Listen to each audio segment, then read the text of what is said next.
All right, so we're just here with the Elektron Octatrack. There's some new things that I discovered. They're not really new for anybody else other than me, but I thought that I'd share them. They're refinements that I found to get true analog tape delay without the mixer. So we have the Octatrack here, and in the background over there, there's the tape deck chilling out. And well, before we get started with any of that, I just want to let you know that today is the day that the update to the Ensoniq Beginner's ASR 10 manual is out right now. This update is an addition to the manual. As a complete added value, the manual will continue to grow. So once you opt in, you're locked in as the manual expands. So you know what it is and you know where to get it. If you've just got an ASR 10 and you're like overwhelmed, you don't know what to do, it's kind of like too much for you, or if you already have an ASR 10 and you want to know the complete ins and outs, this is the thing to invest in. Yeah? But anyway, back to this thing here. So on the live stream that we had the other day, I was messing around with the Octatrack, and what I already knew is that you can use the Q and do something like that, and that will send a single track to one of the auxiliary Q outputs. Well, the auxiliary Q output on the Octatrack. So fine, I already knew that. What I was messing around with the other day and found out was that if you do Q and actually one of the records, it sends the record back on itself. So this record monitors the input of any incoming signal you have to the Elektron Octatrack, but you can send it back out to itself. That is perfect for tape delay because that's what you need. Without this, you would need an external mixer with an aux send and the whole spiel that we did. If you haven't seen the video I've done on analog tape delay, definitely something to watch to get your head around how analog tape delay works. But because the Elektron Octatrack is such a beast, you can use its pretty much built-in mixer as its own aux send, right? So you see these two lights alternating. Now, when you do that, that means it's sending back on itself. If I press Q, it's gone, right? So this is what we're going to do. I'm going to create tape delay all inside the internal mixer, interface with the analog tape deck, and create tape delay between these two without any external help. All the inputs here are going straight into the Octatrack, back out to the tape deck, back into here. All right, so check this out. All right, so first things first, the tape deck is just in record ready mode, waiting to record. So I'll just throw it into record right now. And what you want to do once the tape is rolling is make sure that you're hearing the playback and not the send. So we'll just take the source monitor and put it to tape. This way, whatever comes into the tape deck will be repeated through the playback head. All right, so now we're all good and ready with the tape deck.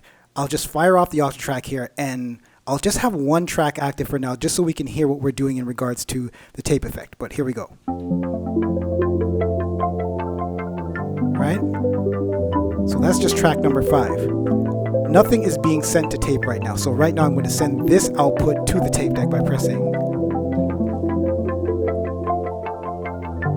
Right, so you hear the little delay coming back from it.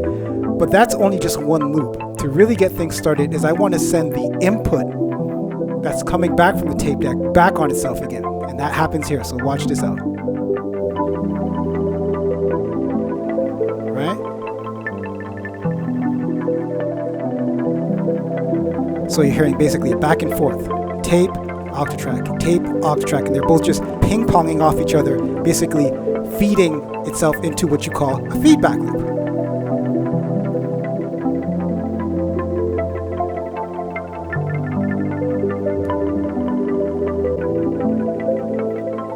Now here's where the crazy stuff comes in. Check this out. We can manipulate the tape head by doing crazy stuff like this. Right?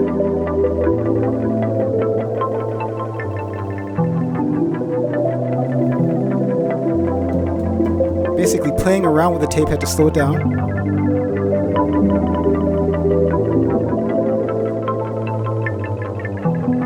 Crazy, eh? You can really get dramatic by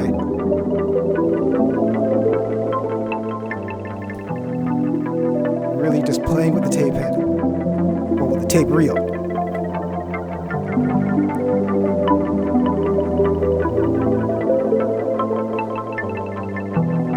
And here's another trick.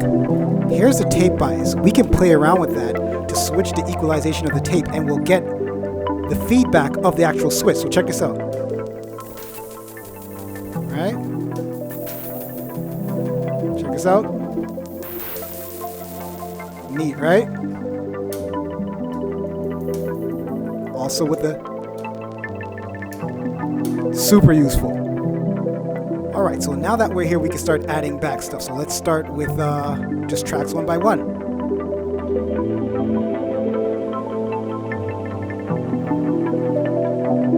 Let's go.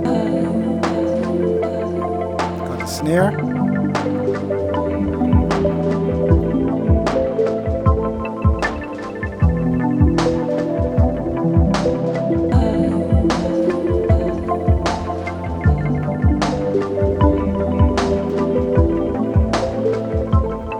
So we got everything running back in now, and we can just try other stuff. Go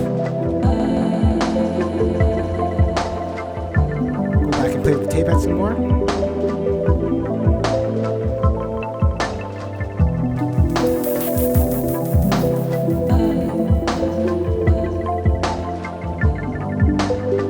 We also have Octatrack effects.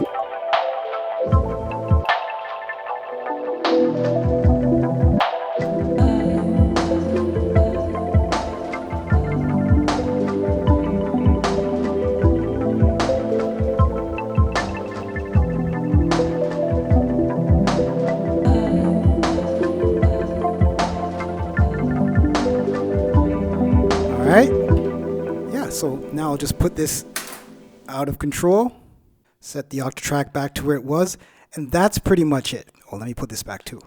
With this now, you can use this as a fully integrated mixer, and the reason why it's a great thing is for live, this is amazing. So this tape deck doesn't have to be a tape deck. This can be an effects loop on your computer. So you can send to your computer, come back and go forth and do amazing things just with this. I know I say it all the time, but I can't speak highly enough of the Octatrack. It's really been a great addition to the studio for me.